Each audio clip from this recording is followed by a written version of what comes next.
Hello, good morning, students. Today in 12th class mathematics, we are starting a new chapter, linear programming.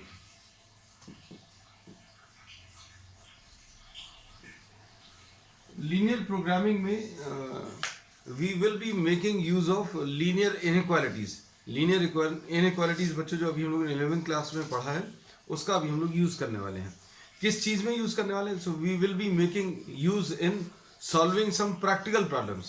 कैसे practical problem? जैसे suppose for example business की अगर बात करें तो कुछ बिजनेस में किसी चीज को प्रॉफिट को मैक्सिमाइज करना है, किसी चीज के प्रोडक्शन के कॉस्ट को मिनिमाइज करना है. इस टाइप के प्रॉब्लम्स को जिसमें कुछ कंडीशंस भी आएंगी, वो कंडीशंस कैसी होंगी ये अभी हम लोग आगे इसमें देखेंगे.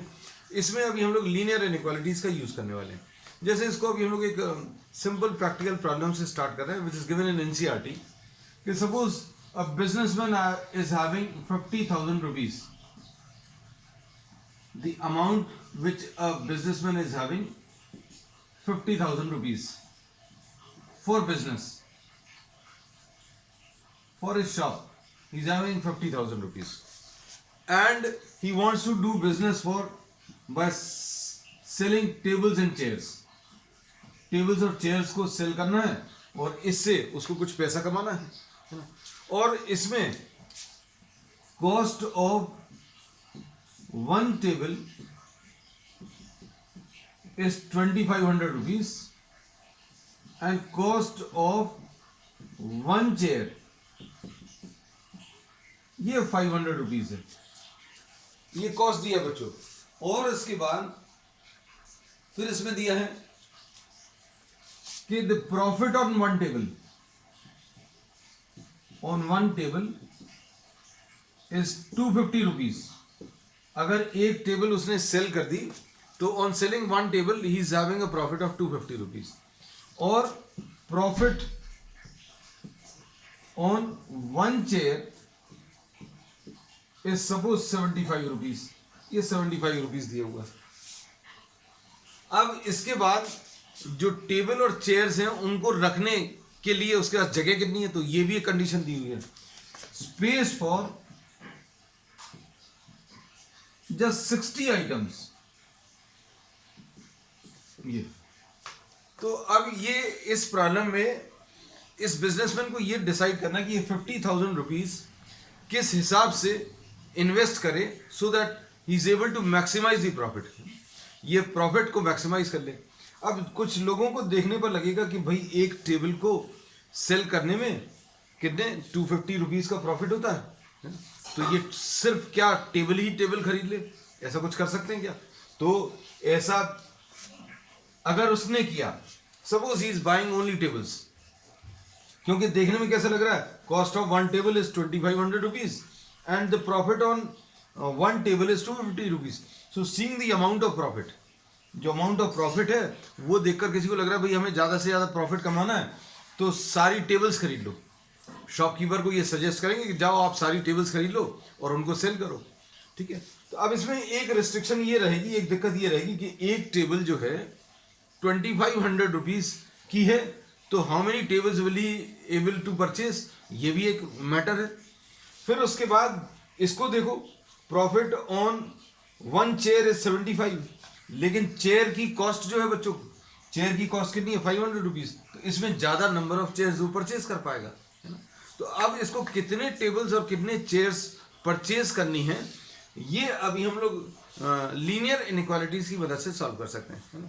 तो ऐसे प्रॉब्लम्स में जिसमें कॉस्ट को मिनिमाइज करना है या प्रॉफिट को मैक्सिमाइज करना है, किसी भी फंक्शन को मैक्सिमाइज या मिनिमाइज करना है, इसको बच्चों हम लोग ऑप्टिमाइजेशन प्रॉब्लम बोलते हैं.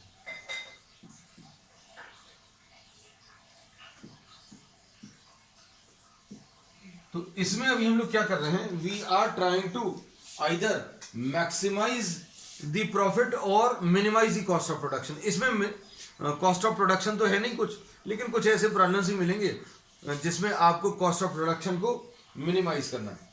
तो ऐसे किसी भी प्रॉब्लम को जिसमें कॉस्ट को या किसी और फंक्शन को मिनिमाइज करना है या मैक्सिमाइज करना है, इसको अभी हम लोग ऑप्टिमाइजेशन प्रॉब्लम्स बोलते हैं. अब इनमें कुछ रिस्ट्रिक्शंस हैं, कुछ कंडीशंस या कुछ कंस्ट्रेंट्स हैं। क्या कंस्ट्रेंट्स हैं कि भाई वो अनलिमिटेड अमाउंट का पैसा इन्वेस्ट नहीं कर सकता है, उसके पास अमाउंट लिमिटेड है, कितना 50,000 रुपीज। फिर उसके बाद रखने के लिए स्पेस भी लिमिटेड है। तो अब देखो, अब इसमें क्या क्या किया जा सकता है। जैसे suppose for example, suppose he purchases only tables, सिर्फ टेबल्स परचेज कर रहा है, एग्जांपल 1। अब इसमें क्या होगा, अगर ये सिर्फ टेबल्स परचेज कर रहा है तो नंबर ऑफ टेबल्स कितना आ जाएगा। एक टेबल बच्चों 2500 रुपीज की है और टोटल अमाउंट इसके पास 50,000 है, तो कितनी टेबल्स परचेज कर पाएगा। 50,000 रुपए की कितनी टेबल्स आ जाएंगी, 2500 डिवाइडेड बाय 50,000 डिवाइडेड बाय 2500। तो ये देखो, ये कैंसिल करके 25 2s are, so he will be able to purchase how many 20 tables। सिर्फ ये 20 टेबल्स परचेज कर पाएगा, जबकि इसके पास रखने के लिए स्पेस कितना 60। तो स्पेस इसका अनयूटिलाइज हो गया, मतलब जो इसके पास जगह है वो जगह पूरी यूटिलाइज नहीं हो पाई, क्योंकि इसके पास कितनी चीजों को रखने की जगह है, 60 पीसेस रख सकता है। अब देखो प्रॉफिट कितना हो जाएगा। प्रॉफिट इस केस में 20 टेबल्स का प्रॉफिट कितना आ जाएगा। एक टेबल का प्रॉफिट दिया हुआ है 250, तो 20 इंटू 250 यानी कि 5,000 रुपीज आ जाएगा। ये एग्जाम्पल 1 है। अब इसके बाद एग्जाम्पल 2, सपोज ही परचेजेस ओनली चेयर्स। तो चेयर्स अगर इसने परचेज करी, ओनली चेयर्स, तब क्या होगा। अब इसमें अगर सिर्फ चेयर्स खरीद रहा है तो क्या होने वाला है, देखो नंबर ऑफ चेयर्स 50,000 टोटल इसके पास अमाउंट है, और एक चेयर कितने की आ रही है 500 रुपीज की, तो 500 से डिवाइड कर दो। अब क्या होगा इस केस में, अब हम लोग इसमें ये बोलेंगे ये और ये कैंसिल हुआ, तो कितनी 100 चेयर्स परचेज कर पाएगा, लेकिन 100 चेयर्स के लायक जगह नहीं है। तो इसके पास कितनी स्पेस है, he is just having space for 60 items. तो ये अगर चाहे कि अभी हम सिर्फ जाकर चेयर्स खरीद ले रहे, तो चेयर्स उसकी 100 आएंगी, लेकिन जहां पर उसको इसको सेल करना है, he will just be able to use how much space 60 के लिए।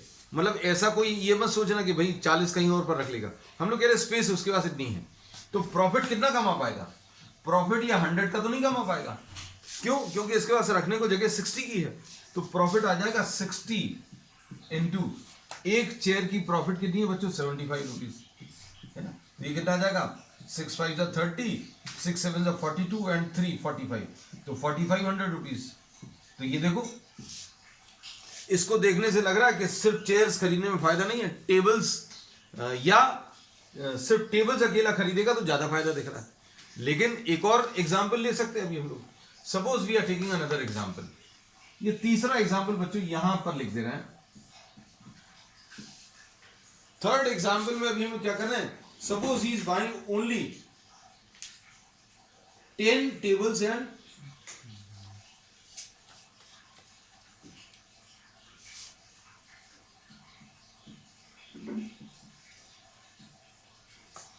10 tables and 50 chairs।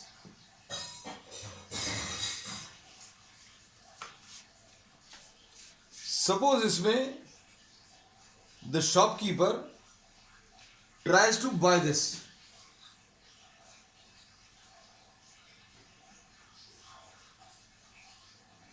शॉपकीपर जो है बच्चों 10 टेबल्स और 50 चेयर्स परचेज कर रहा है, तो कितने की आ जाएंगी ये कॉस्ट 10 इंटू 2500 प्लस 50 इंटू 500, तो ये कितना आ जाएगा 25,000 प्लस 25,000। चलो ये भी अच्छी बात हो गई कि ये 50,000 हो गया। 50,000 में इसने क्या खरीद लिया 10 टेबल्स और 50 चेयर्स। प्रॉफिट कितना हो जाएगा? प्रॉफिट इसमें 10 टेबल्स का प्रॉफिट कितना आ जाएगा? एक टेबल का प्रॉफिट 250 है, तो 10 टेबल्स का 10 इंटू 250 प्लस एक चेयर का प्रॉफिट 75 है, तो 50 इंटू 75। इसको सॉल्व कर लो बच्चों। ये सॉल्व करने पर कितना आ रहा? ये आ जाएगा 300, 375, 3750, 3750। पहला वाला आएगा 2500 प्लस 3750। तो ये सॉल्व करने पर 0, 5, 5 और 7 12, 6250। तो प्रॉफिट देखो बच्चों पहले से ज्यादा आ गया। इधर 5000 प्रॉफिट था, इधर 4500 और इधर 6250। तो ये कैसे आएगा इसका आंसर, ये अब हम लोग इस पर्टिकुलर चैप्टर में सीखने वाले हैं। तो अब इसी प्रॉब्लम को अब हम लोग क्या करेंगे, इस प्रॉब्लम को अब हम लोग कुछ मैथमेटिकल फॉर्म में चेंज करने की कोशिश करते हैं। कैसा? अब वो समझने की कोशिश करना। This was just taken as an example, समझाने के लिए अभी हम लोग ने एग्जांपल लिया। हम लोगों ने क्या बोला कि किसी शॉपकीपर के पास सिर्फ 50,000 रुपीज है खर्च करने के लिए, और एक टेबल 2500 रुपीज की आ रही है और एक चेयर 500 रुपीज की आ रही है। एक टेबल पर 250 रुपीज कमा पा रहा है और एक चेयर पर he is able to earn 75 rupees. Then how many, and he is having a space to place how many, only 60 items. सिर्फ 60 टेबल्स या चेयर्स वो अपने शॉप पर रख सकता है। तो अब उसको कितना क्या चीज परचेज करना पड़ेगा, how many tables, how many chairs should he purchase so that he is able to maximise his profit. अभी हम लोग यही कहते हैं किसी भी बिजनेस में हम लोग क्या करने की कोशिश करते हैं, ज्यादा से ज्यादा प्रॉफिट चाहिए। अब हम लोगों ने इसमें ये बोला, 3 एग्जांपल्स लिए। सिर्फ टेबल्स अगर खरीद रहा है तो नंबर ऑफ टेबल्स कितनी आ जाएंगी, 50,000 डिवाइडेड बाय 2500, मतलब ये कितना आ जाएगा, सिर्फ 20 टेबल्स आएंगी। और 20 टेबल्स में प्रॉफिट कितना आ जाएगा, एक टेबल का 250 है तो 20 टेबल्स का 5000। फिर चेयर्स को अगर देखें तो चेयर में, एक चेयर में 75 रुपीज का प्रॉफिट है, तो चेयर्स कितनी परचेज कर पा रहा है, 100 चेयर्स परचेज कर पा रहा है। कैसे? 50,000 को आप 500 से डिवाइड करो, ये 100 आ गया। लेकिन ये 100 चेयर्स रख नहीं पाएगा, उसके पास कितने की जगह 60, इसलिए प्रॉफिट के लिए अभी हम लोगों ने यहां पर 60, क्योंकि किसी के मन में ये आ सकता है कि यहां पर 100 क्यों नहीं, 100 चेयर्स परचेज कर पा रहा है तो 100 परचेज तो कर लेगा, लेकिन रखेगा कहां पर, he is just having space for 60। So 60 into 75 solve करने पर यह आया। फिर एक और सोल्यूशन हमने सजेस्ट किया कि 10 टेबल्स ले लो और 50 चेयर्स ले लो। 10 टेबल्स में कितना प्रॉफिट आ जाएगा, 10 इंटू 2500, और 50 चेयर्स का 50 इंटू 500। ये सॉल्व करने पर 6250 ऐसा कुछ आंसर आ गया। अब इसमें we will now try to give a mathematical form to this problem.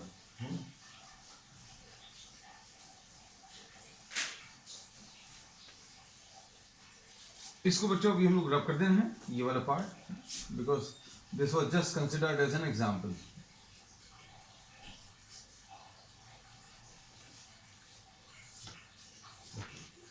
इसमें suppose the number of tables which he purchases is x। कितनी खरीदनी है पता नहीं है। Suppose he purchases x number of tables and he purchases number of chairs। कितने number of chairs, suppose ये y है। तो टोटल इसने कितना इन्वेस्ट कर दिया, एक टेबल 2500 की है तो 2 टेबल्स कितने की आ जाएगी, 2 इंटू 2500। 3 टेबल्स निकालनी तो 3 इंटू 2500। लेकिन इसने कितनी परचेज की है, x। So cost of x tables will be 2500 into x। Cost of y chairs, ये कितना आ जाएगा, y चेयर्स का कितना आ जाएगा, एक चेयर का 500 है तो y चेयर्स का आ जाएगा 500 इंटू y। तो टोटल कॉस्ट कितनी है बच्चों, total cost of tables and chairs, total cost of tables and chairs, ये आ जाएगा 2500x प्लस 500y। अब ये टोटल कॉस्ट कितनी रहनी चाहिए? जब आप परचेज करने गए, आप जेब में कितने पैसे लेकर गए? 50,000 रुपीज। अब आपने परचेजिंग कर ली, परचेजिंग करने पर कितना आया? 2500x plus 500y। तो ये जो टोटल कॉस्ट है, ये इससे तो कम रहना चाहिए। किससे कम रहना चाहिए? It should be smaller than the amount which you are having in your pocket. तो इसके पास पॉकेट में कितना है? 50,000 है। तो अब हम लोग इसको बोलते हैं, ये पहली कंडीशन बन गई। क्या? 2500x plus 500y should be smaller than or equal to 50,000। ये पहली कंडीशन है बच्चों। अब इसको, ये जो रिस्ट्रिक्शन अभी हम लोग लगा रहे हैं, इनको कंस्ट्रेंट्स बोलते हैं। दीज आर द कंडीशंस और the restrictions which are to be applied to the problem. अब ये रिस्ट्रिक्शन क्यों है? क्योंकि भाई इसके पास पैसा कितना है? 50,000 ही है। तो इसको अभी हम लोग क्या नाम देते हैं? इसको बोलते हैं इन्वेस्टमेंट। इन्वेस्टमेंट मतलब जो आप खर्च कर रहे हो, इन्वेस्टमेंट कंस्ट्रेंट। कंस्ट्रेंट बोलते हैं उस कंडीशन को, उस रिस्ट्रिक्शन को जो प्रॉब्लम में दी हुई है ना। तो ये क्या आ गया?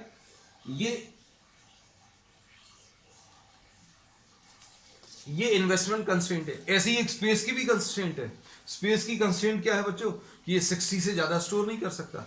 मतलब नंबर ऑफ टेबल्स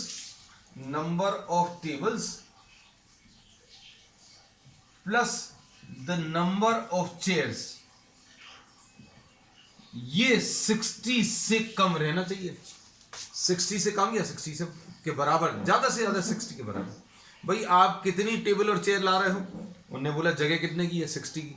तो भाई आप कितने नंबर ऑफ टेबल्स खरीद रहे हैं, कितने नंबर ऑफ चेयर्स खरीद रहे हो, वो कम रहना चाहिए। किससे कम रहना चाहिए? 60 से। 60 से कम क्यों रहना चाहिए? क्योंकि उसके पास रखने के लिए जगह बच्चों 60 की है। तो अब हम लोग बोलेंगे ये स्पेस का रिस्ट्रिक्शन है, स्पेस कंस्ट्रेंट। क्या है? x plus y is smaller than और इक्वल टू 60। एक ही आ गया। फिर इसके बाद अगली चीज बच्चों, x जो है ग्रेटर देन और इक्वल टू 0 होना चाहिए। x क्या है? नंबर ऑफ टेबल्स नेगेटिव नहीं हो सकता। भाई आप किसी चीज की संख्या निकाल रहे हो, you are trying to find out the number of tables, that can not be negative, है ना। अब ऐसे ही y should be greater than और इक्वल टू 0। y क्या है? Number of chairs. ये हम लोग बोलते हैं ये कैसे रहने चाहिए? Non negative. तो ये नॉन नेगेटिव कंस्ट्रेंट कहलाता है। ये अच्छे सुनना बच्चों, ये वाला जो है नॉन नेगेटिव कंस्ट्रेंट लगभग सभी प्रॉब्लम्स में मिलेगा ही। सभी प्रॉब्लम्स में x ग्रेटर देन और equal to 0, y greater than और equal to 0। If you are trying to find out some numbers, then these numbers will always be positive. एक ही आ गया। अब हमें ये पता चल गया हमारी जेब में पैसे कितने हैं, उतना ही खर्चा करना। 2500x टेबल्स पे इन्वेस्ट किया, 500y आपने चेयर्स खरीद ली। टोटल जो खर्चा किया वो 50,000 से कम होना चाहिए। फिर रखने के लिए जगह, टेबल्स कितनी है? x, चेयर्स कितनी है? y, दोनों को मिलाकर 60 से कम होना चाहिए, है ना। ये भी पता चल गया। लेकिन आप इन सब से करने की क्या कोशिश कर रहे हो? प्रॉफिट को मैक्सिमाइज। तो बच्चों जिसको अभी आप मैक्सिमाइज करने की कोशिश कर रहे हो, उसको अभी हम लोग ऑब्जेक्टिव फंक्शन बोलते हैं। अब देखो हम इसको थोड़ा सा नीचे लिख दे रहे हैं।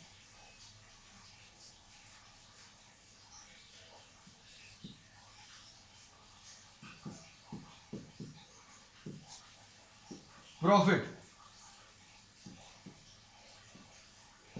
कितना आ जाएगा? एक टेबल पर 250 रुपीज का प्रॉफिट है। तो x टेबल्स पर कितने का आ जाएगा? Profit will be equal to 250 into x, एक टेबल का प्रॉफिट। फिर एक चेयर का प्रॉफिट कितना है 75, तो 75 इंटू वाई। एक टेबल की प्रॉफिट 250 है तो x टेबल्स का 250 इंटू एक्स, और एक चेयर का प्रॉफिट 75 है तो y चेयर्स का 75 इंटू वाई। भाई आपको अगर दो टेबल्स खरीदी तो दो टेबल्स पे कितने का प्रॉफिट हो जाएगा 250 इंटू 10 पर कितने का हो जाएगा 250 इंटू 10, लेकिन टेबल्स कितनी है x है तो 250 इंटू एक्स, और चेयर्स पर कितने का 75 इंटू वाई, तो ये प्रॉफिट आ गया।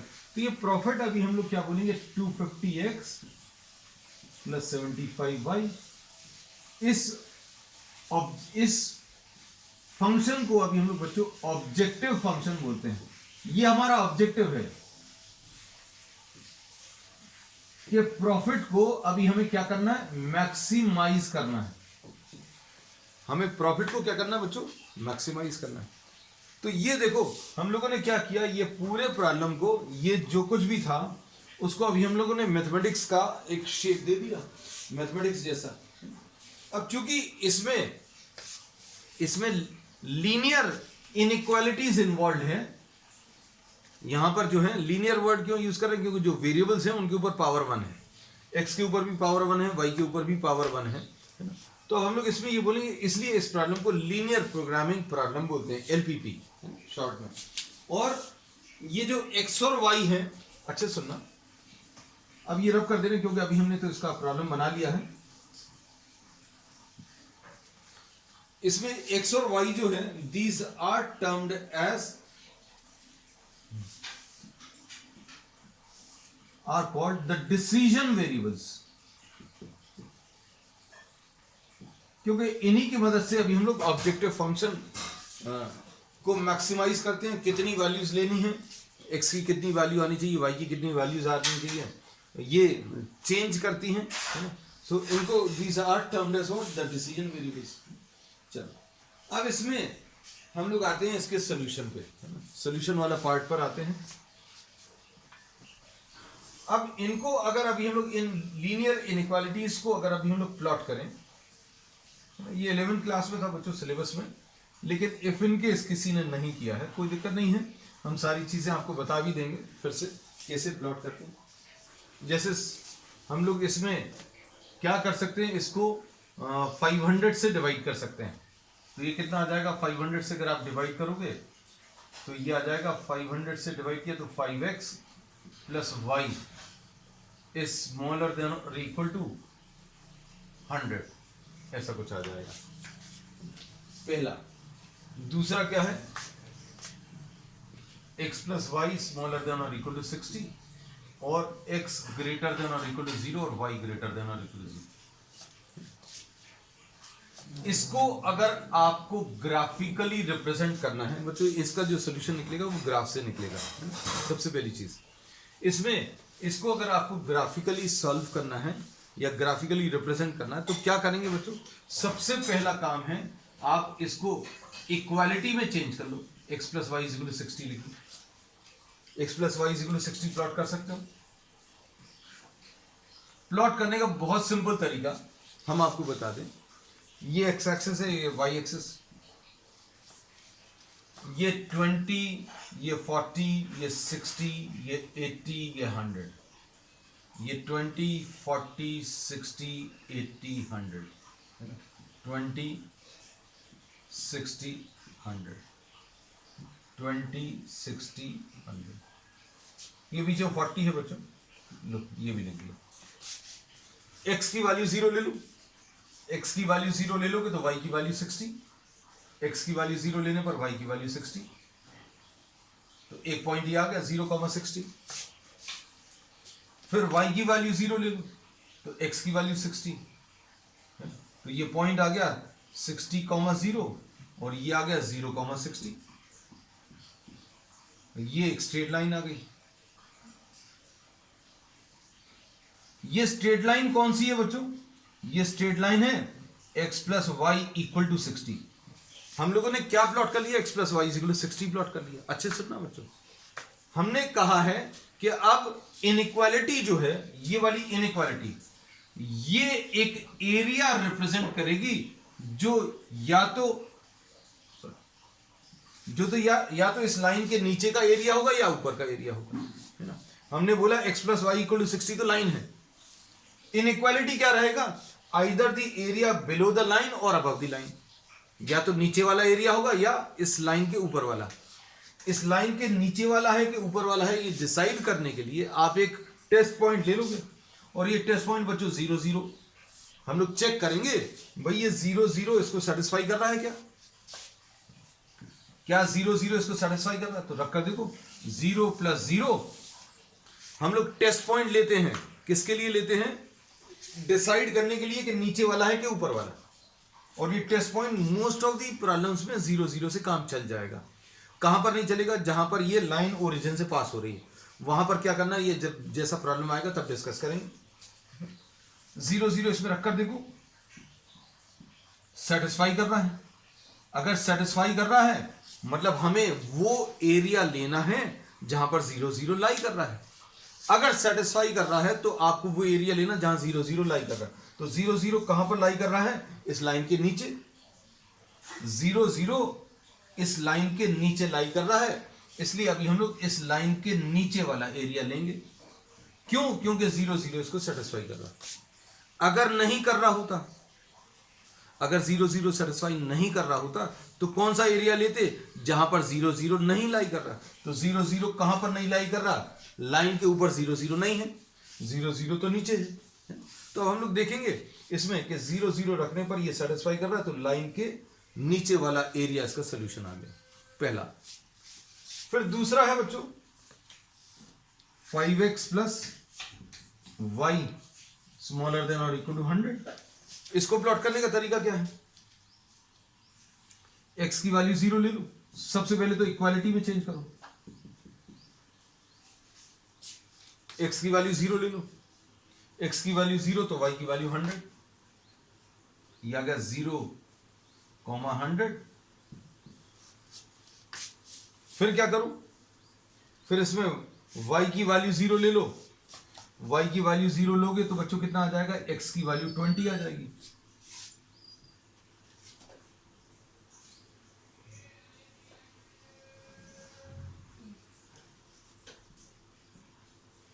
ये लाइन आ गई कौन सी, 5x plus y equal to 100। लेकिन हमें क्या करना है, हमें 5x plus y smaller then 100 चाहिए। 5x plus y smaller then 100 या तो इस लाइन के नीचे होगा, मतलब या तो लेफ्ट साइड में या राइट साइड में। तो हम लोग क्या बोलेंगे, 0 0 रखकर देखो, x की वैल्यू 0 रखेंगे तो 0 प्लस 0 स्मॉलर देन और इक्वल टू 100 सेटिस्फाई कर रहा है ना। और अगर ये सेटिस्फाई कर रहा है तो हमें वो एरिया लेना है जहां पर 0 0 लाई कर रहा है। इस लाइन में नीचे की तरफ या लेफ्ट साइड में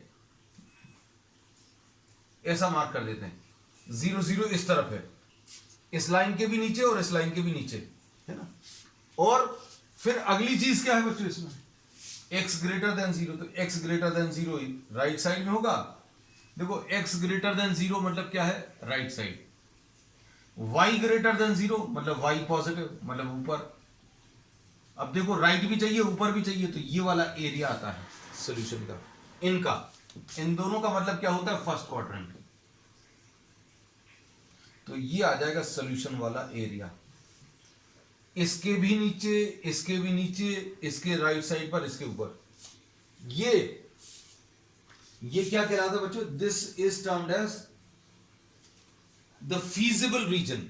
ये जो एरिया अभी हम लोगों ने बोला है ये फीजिबल रीजन कहलाता है।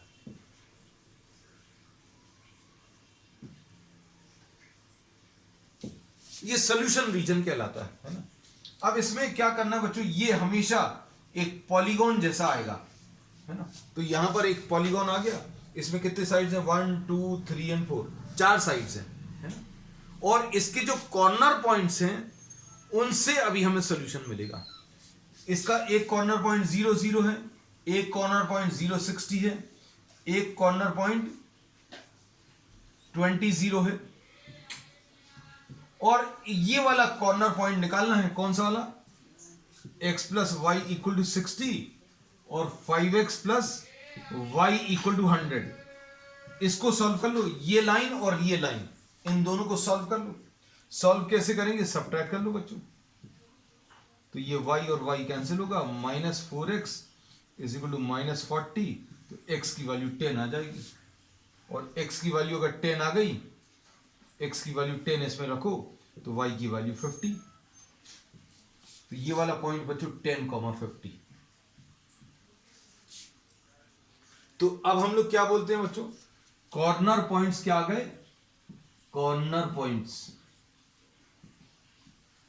0, 0, 10, 50 और क्या आ गया 20, 0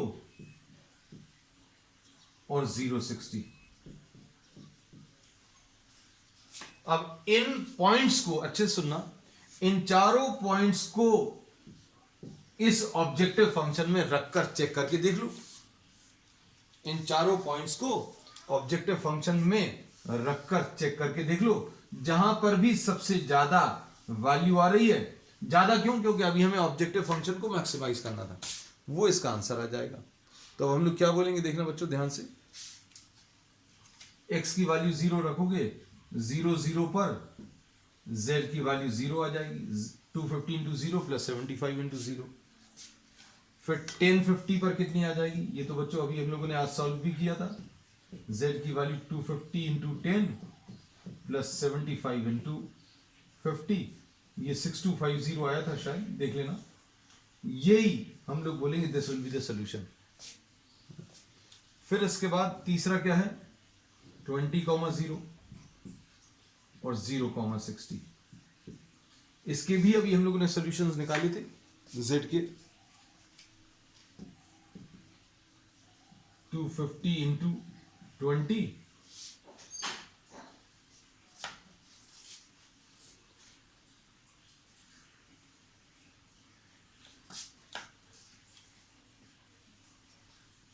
प्लस 0 यानी 5000, ये भी निकाला था बच्चों की। फिर इसके बाद नेक्स्ट है